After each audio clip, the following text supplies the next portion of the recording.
Hello दोस्तों, welcome to जीटेक poly. तो कैसे हैं आप सभी लोग। तो सबसे पहले बच्चों, आप सभी को गणतंत्र दिवस की बहुत बहुत हार्दिक शुभकामनाएं, है ना। तो जैसा कि आपको कल बताया गया था कि आप सभी के लिए, मैकेनिकल वाले बच्चों के लिए कुछ महत्वपूर्ण अनाउंसमेंट होने वाले हैं, है ना। तो हम लोग बात करने वाले हैं बच्चों की आगे जैसे आप डिप्लोमा कर लेते हैं या बहुत सारे बच्चे बीटेक करने के बाद भी आते हैं। तो स्पेशली बच्चों डिप्लोमा वाले बच्चों के लिए यही है कि हाँ, डिप्लोमा करने के पश्चात अगर आप गवर्नमेंट जॉब के लिए जाना चाहते हैं, क्योंकि आप सभी को पता है कि हर एक इंसान की एक मोटिव होती है, एक मोटिव होता है कि हाँ, वो इस चीज़ को लेकर के वो टेंस रहे, चाहे वो गवर्नमेंट जॉब हो चाहे वो प्राइवेट जॉब हो। तो कुछ चीज़ों की आपको आवश्यकता होती है, जैसे कि वो नॉलेज होना चाहिए या कुछ स्किल्स होने चाहिए। तो इन सारी चीज़ों की भी आवश्यकता होती है। तो बच्चों कहीं ना कहीं देखो, सबका एक ध्येय होता है, सबका एक मोटिव होता है कि हम गवर्नमेंट जॉब की तरफ ही टिल्ट हों।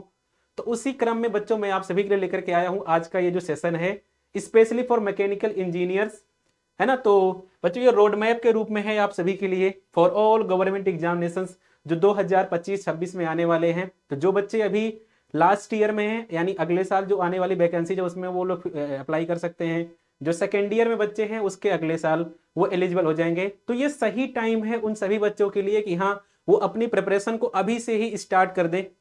कैसे स्टार्ट करना है, क्या स्टार्ट करना है, उन सब के बारे में भी बात हम लोग करेंगे आगे। तो एक बार मैं आपको दिखाना चाहूंगा कि अगर आप डिप्लोमा कंप्लीट कर लेते हैं और डिप्लोमा कंप्लीट करने के पश्चात क्या क्या अपॉर्चुनिटीज आपको देखने को मिलती हैं। तो ये कुछ अपॉर्चुनिटीज आप सभी के लिए हैं। जैसे सबसे पहले हम लोग बात करें यहाँ पे, तो एक सेंट्रल लेवल का बच्चों आपका जेई का एग्जाम होता है जिसे कहते हैं एसएससी जेई। ये एसएससी जेई का एग्जाम होता है आपका। तो ये सेंट्रल लेवल पे वैकेंसी आती है, गवर्नमेंट गवर्नमेंट वैकेंसी ये भी है। इसके अलावा रेलवे में भी वैकेंसी आपकी आती है, आरआरबी जेई की आती है। इसी में लोको पायलट का भी आता है, वो सब के लिए भी आप लोग एलिजिबल हो सकते हैं। इसके अलावा बात करें यहाँ पे ऑल स्टेट जेई एग्जामिनेशंस भी आते रहते हैं। जैसे यूपी में ही अगर हम लोग बात करें तो बहुत सारी वैकेंसी जाती है यहाँ पे। एक है यूपी आरबीयूएनएल यानी उत्तर प्रदेश राज्य विद्युत उत्पादन उत्पादन निगम लिमिटेड का हो गया वैकेंसी जेई की, वहां पे आती रहती है। इसके अलावा यूपी ट्रिपल एससी की जेई हो गई वैकेंसी, वहां पे भी आती रहती है।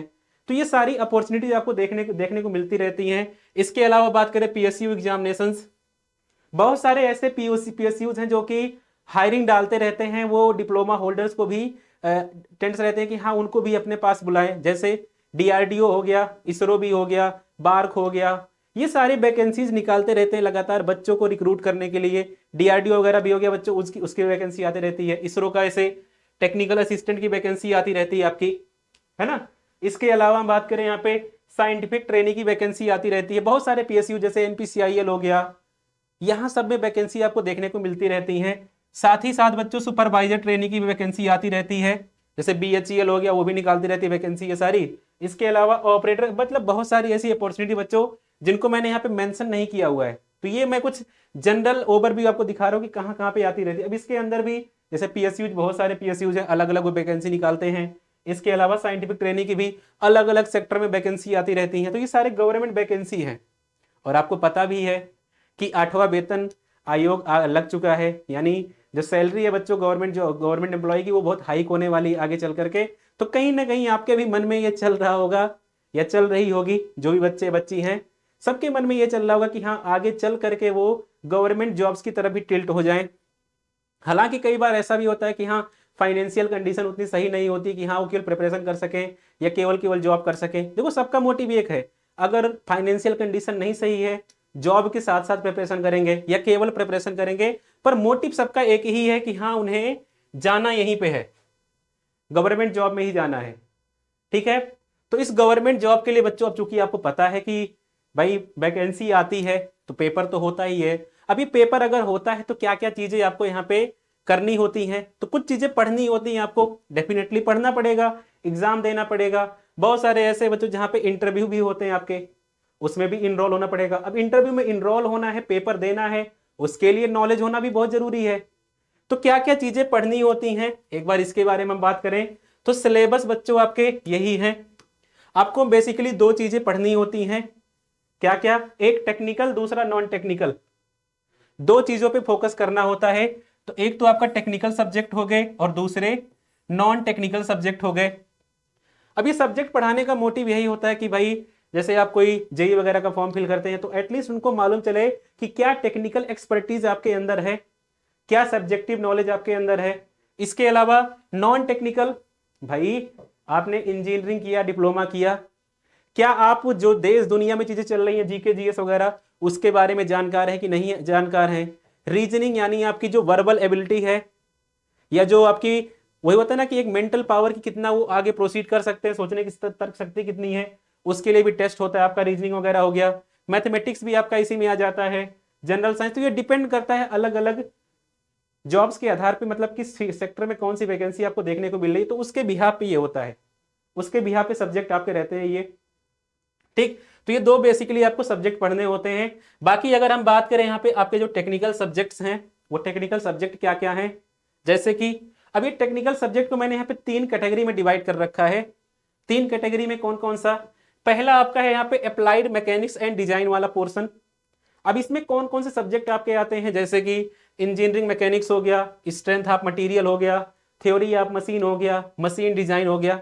तो ये सब आपके अप्लाइड मैकेनिक्स और डिजाइन वाले पार्ट में आते हैं। इसके अलावा जो दूसरा सेक्शन मैंने डिवाइड कर रखा है आपके लिए, वो क्या है, fluid mechanics and thermal science का। अब फ्लूइड मैकेनिक्स जो आप लोग हाइड्रोलिक्स के नाम से पढ़ते थे, वो वाला पोर्शन। तो पहला आपका है यहाँ पे फ्लूइड मैकेनिक्स, यानी ये हाइड्रोलिक्स जो आप पढ़ते थे ना, वही वाला पोर्शन है, फ्लूइड मैकेनिक्स यहाँ हो जाता है। इसके अलावा फ्लूइड मशीनरी, जो हाइड्रोलिक मशीन पढ़ते थे आप लोग, ये लोग वही है, यानी हाइड्रोलिक मशीन। उसके अलावा बच्चों यहाँ पे बेसिक थर्मोडायनेमिक्स वाला पोर्शन रहता है, और अप्लाइड थर्मोडायनेमिक्स वाला पोर्शन रहता है, हीट ट्रांसफर वाला पोर्शन रहता है इसी में। अब इसके भी देखो कई सारे सब पार्ट आते हैं यहाँ पे, जैसे अप्लाइड थर्मल में भी आप लोग ये पढ़ने वाले हैं, आईसी इंजन वगैरह के बारे में पढ़ेंगे, आरएसी भी पढ़ेंगे, तो वो सब इसी में आ जाता है आपका, वो सारी चीजें इसी में आ जाती हैं अप्लाइड थर्मल वाले पोर्शन में। ठीक, बाकी इसके अलावा एक सब्जेक्ट आपका होता है यहाँ पे हीट ट्रांसफर, जो थर्मल इंजीनियरिंग आपने पढ़ा था, एक चैप्टर रहा होगा उसमें, मोड ऑफ हीट ट्रांसफर, वही हीट ट्रांसफर के बारे में आपको पढ़ना, ये अलग से सब्जेक्ट होता है। तो ये आपका दूसरा वाला पोर्शन है, that is fluid mechanics and hydraulics thermal science वाला पोर्शन। तीसरा जो आपका यहाँ पे आता है मटेरियल एंड मैन्युफैक्चरिंग इंजीनियरिंग। अब वो मटेरियल साइंस जो आपने पढ़ा है वो वाला पोर्शन हो गया। उसके अलावा प्रोडक्शन के जितने सारे सब्जेक्ट होते हैं आपके, like welding, casting, metal cutting वगैरह हो गया, ये सारे इसमें आ जाते हैं। और एक और सब्जेक्ट होता है इंडस्ट्रियल इंजीनियरिंग। तो ये जो इंडस्ट्रियल इंजीनियरिंग आपका है, वो स्पेसिफिक एग्जामिनेशंस के लिए होता है, हर जगह नहीं आता है, मतलब किसी किसी एग्जाम में इसका वेटेज ज्यादा। फिर भी अब आप लोग तैयारी अगर करेंगे तो सारी चीजें पढ़नी आपके लिए आवश्यक हो जाती हैं, हर एक सब्जेक्ट के बारे में जानकारी होना आवश्यक हो जाता है। क्यों, रीजन सिंपल सा है, कई बार ऐसा भी हो जाता है किसी का 1 नंबर से सिलेक्शन नहीं होता है, किसी का 0.5 से सिलेक्शन नहीं होता है, किसी का 0.25 से सिलेक्शन नहीं होता। ये क्यों होता है, अगर इनमें से कोई सब्जेक्ट छोड़ करके चले गए, वो नहीं पढ़ाई किए हैं, और पता लगा उसी में से एक क्वेश्चन आ गया पेपर में, तो क्या होगा उस कंडीशन में, बाकी सारे काम तो सही करके गए हैं वो, भाई क्वेश्चन अटेम्प्ट करेंगे, एक आध क्वेश्चन गलत भी तो होता है। अगर ये पोर्शन मान लीजिए कोई सा पढ़ के नहीं गए, उसका क्वेश्चन आया, नहीं अटेम्प्ट कर पाए, तो उस कंडीशन में क्या होता है, वो सिलेक्शन क्राइटेरिया थोड़ा सा बाहर हो जाते हैं। तो इसीलिए पढ़ना आपके लिए सारा जरूरी है। अब वो डिप्लोमा का जो ढर्रा था बच्चों, उस ढर्रे को आपको बगल करना है, डिटेल में पढ़ना स्टार्ट करना है। तो ये सारी चीजें आपकी इसमें रहने वाली हैं। ठीक है, अब बारी ये आती है, आपके मन में भी चल रहा होगा, सर ये तो बात समझ में आ गई कि हाँ ये सारी चीजें आपको पढ़नी है, या ये हमें पढ़ करके जानी है। बात ये आती पढ़े कहां से, तो बच्चों उस क्रम में भी मैं आपके लिए लेकर के यहाँ पे बहुत जल्द आने वाला हूं। अब सोचिए क्या लेकर के आ सकता हूं आप सभी के लिए। अब चूंकि बच्चों आपको पता है मैं टेक्निकल सब्जेक्ट को आपको पढ़ाता हुआ आया हूं लगातार, पिछले 3 सालों से पढ़ा रहा हूं आप लोगों को, है ना।